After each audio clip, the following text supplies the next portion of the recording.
ulama telah menjelaskan alasan dinamakannya surah Al-Ikhlas yang tidak ada kata ikhlasnya. Imam Ibnu Utsaimin dan Fakhrur Razi dalam tafsir Ar-Razi adalah salah satu ulama yang telah membahas kajian ini dengan sudut pandang mereka.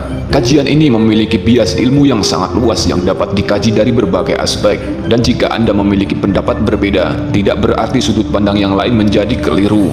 Kita semua tentu mengerti bahwa pengetahuan manusia hanya sedikit saja, dan kemutlakannya hanyalah milik Allah yang Maha Mengetahui.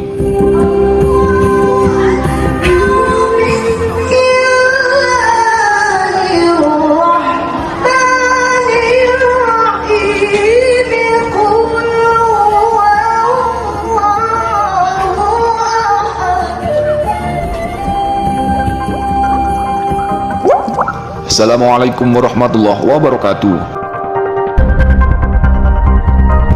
Ikhlas adalah tindakan, bukan tulisan.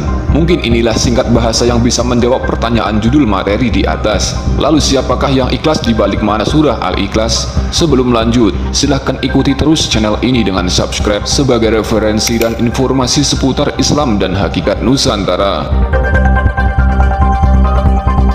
Kali ini kita hanya mengambil satu sudut pandang, yaitu aspek asma Allah. Apakah Anda tahu apa nama Tuhan menurut leluhur Anda? Contohnya leluhur Bali memanggil Tuhan dengan nama Sang Hyang Widi, dengan pengertian yang Maha Esa. Sunda Wiwitan menyebutnya Sang Hyang Kersa atau yang Maha Kuasa. Jawa kuno atau yang dikenal dengan Kejawen menyebutnya Sang Hyang Agung atau yang Maha Besar. Suku Toraja atau Bugis dan Makassar menyebutnya Puam sebagai entitas kedudukan tertinggi yang dimaksud adalah Tuhan. Etnis Yahudi memanggil Tuhan dengan Yahweh dengan pemaknaan definisi mereka. Silahkan perdalam pengetahuan tentang leluhur Anda, maka pasti setiap ideologi murni suku-suku di Nusantara ini memiliki panggilan untuk Tuhan sesuai definisi sifat-sifat yang melekat di dalamnya. Namun harus diingat, yang kita maksud adalah nama Tuhan yang masih berakar dari Nabi Adam alaihissalam, bukan nama Tuhan setelah masuknya agama Hindu maupun Buddha. Kajian ini akan sangat luas jika rentetannya kita masukkan pada kajian ini, yang akan mengesankan terlalu bertele-tele. Singkatnya, nama Allah pada zaman kuno seperti pada masa Nabi Adam alaihissalam hingga Nabi Nuh alaihissalam dan beberapa generasi setelahnya adalah nama sakral yang sangat dirahasiakan, dan hanya orang suci tertentu yang mengetahui secara pribadi. Mereka pun harus merahasiakannya bahkan pada orang yang sama-sama mengetahui. Sederhananya pada masa itu mengetahui nama Allah adalah ilmu makrifat tertinggi yang hanya dikuasai sebagian kecil orang saja. Disinilah letak ikhlas di surah Al-Ikhlas, di mana ketika Allah berfirman, "Qul huwallahu ahad," terdapat kalimat tersembunyi yang jika kita bahasakan berbunyi, "Katakanlah atau panggillah aku, Allah, Tuhanmu yang Maha Esa. Aku ikhlas kalian memanggilku Allah."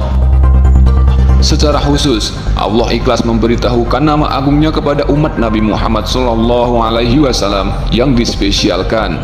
Sebab asma Allah benar-benar nama teragung yang tidak begitu saja diberikan atau diterima. Karena kebesaran kasih sayangnya lah Allah Subhanahu wa Ta'ala ikhlas dan secara khusus memberitahukan nama agungnya sebagai perlindungan pada umat akhir zaman. Semoga Allah mengampuni kita. Selain dari sisi Tuhan yang ikhlas memberikan namanya, poin keduanya adalah dari sisi hamba yang harus ikhlas mengakui bahwa Allah adalah Tuhan yang Maha Esa, Maha Agung, Maha Kuasa, Maha Tinggi dan seterusnya sesuai dengan 99 sifat Allah Subhanahu wa Ta'ala. Jika kita tarik ke belakang dengan sebutan nama Tuhan dari setiap suku di Nusantara ini, maka bisa kita simpulkan bahwa nama Allah adalah kesatuan dari nama-nama sifat seperti Sang Hyang Widi, Sang Hyang Agung, Sang Hyang Kersa dan lain-lain. Apakah kita sudah ikhlas membaca surah Al-Ikhlas?